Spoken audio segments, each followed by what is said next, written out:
नमस्कार. मागे मी म्हटल्यासारखे मला आता तुमच्यासाठी एक नवीन अपडेट घेऊन येतो आहे नेक्स्ट इयरच्या परीक्षेचा. कारण की नेक्स्ट इयरच्या परीक्षेची तयारीचा अपडेट आत्तापासून केलं तर आपल्याला ती एक्झाम क्वालिफाय करता येईल. आणि बऱ्याच जणांना माहिती आहे की मी ज्या एक्झाम बद्दल बोलतोय ती एक्झाम आहे national standard exam in junior science. आता NSEJS ही जी एक्झाम आहे याबद्दल खूप कमी माहिती आहे लोकांना.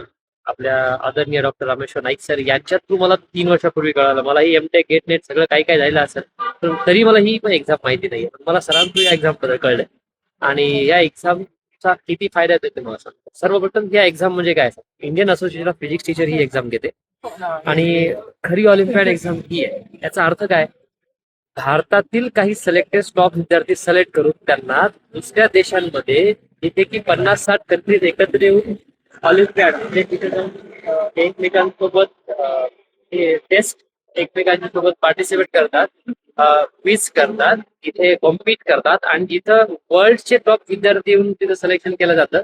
हे असे इंटरनॅशनल जे ऑलिम्पियाड कॉम्पिटिशन्स आहेत त्यासाठी सिलेक्ट होण्यासाठी फक्त IAPT म्हणजे Indian association of physics teacher यांनी घेतल्या जाणाऱ्या या एक्झाम आहेत. कोणत्या कोणत्या आहेत IAPTच्या? National standard exam in junior science, national standard exam in physics, in chemistry and in biology, प्रत्येक विषयाच्या आहेत. तर तुम्हाला भारताला जर रिप्रेझेंट करायचं असेल ऑलिम्पियाडमध्ये, इंटरनॅशनल बायोलॉजी ऑलिम्पियाड असो, इंटरनॅशनल फिजिक्स केमिस्ट्री किंवा ज्युनियर सायन्स ऑलिम्पियाड असो, तिथे जर जायचं असेल तर हीच एक्झाम आहे. तुम्ही ज्या एक्झाम देताना national science Olympiad, international mathematics Olympiad, international English Olympiad, ह्या ज्या SOFच्या एक्झाम आहेत सायन्स ऑलिम्पियाड फाउंडेशनच्या, ह्या प्रायव्हेट ऑर्गनायझेशनच्या. या एक्झाम ही खूप चांगल्या आहेत. आपण त्याचीही तयारी करतो, आपण त्यातही मेरिट्स मिळवतो, आपण त्याही गोल्ड मिळवतो, त्यातही सिल्वर मिळवतो, त्यातही तयारी करून आपण चांगले स्कोअर करून चांगले रेकॉर्ड चांगले सर्टिफिकेट घेतो. पण या एक्झाम थ्रू तुम्हाला एक मॉनिटरी रिम्युनरेशन असेल. मॉनिटरी रिम्युनरेशनच्या ऐवजी, प्राइज मनीच्या ऐवजी तुम्हाला दुसरं काही नाही भेटणार. ही जी एक्झाम आहे या एक्झामची प्रिपरेशन सुद्धा इथं परत आतापर्यंत कोणी घेत नाही. गेल्या 3 वर्षापासून मी पोरांना मुलांना सांगून सांगून 12 अनफॉर्च्युनेटली फक्त 12 विद्यार्थी मागच्या 3 वर्ष बसतायत. 23, 24, 24, 25 आणि 25, 26ला 12च मुलं बसलेत आपल्या इन्स्टिट्यूट मधून.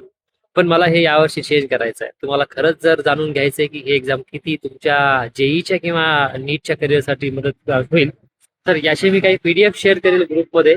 ते PDF बघा, त्याचा सिलेबस बघा आणि तुमचे बाकीचे काही मित्र जे बाहेर गावच्या कोणत्या मोठ्या इन्स्टिट्यूटमध्ये असतील त्यांना विचारा तुम्ही या एक्झामची तयारी करता.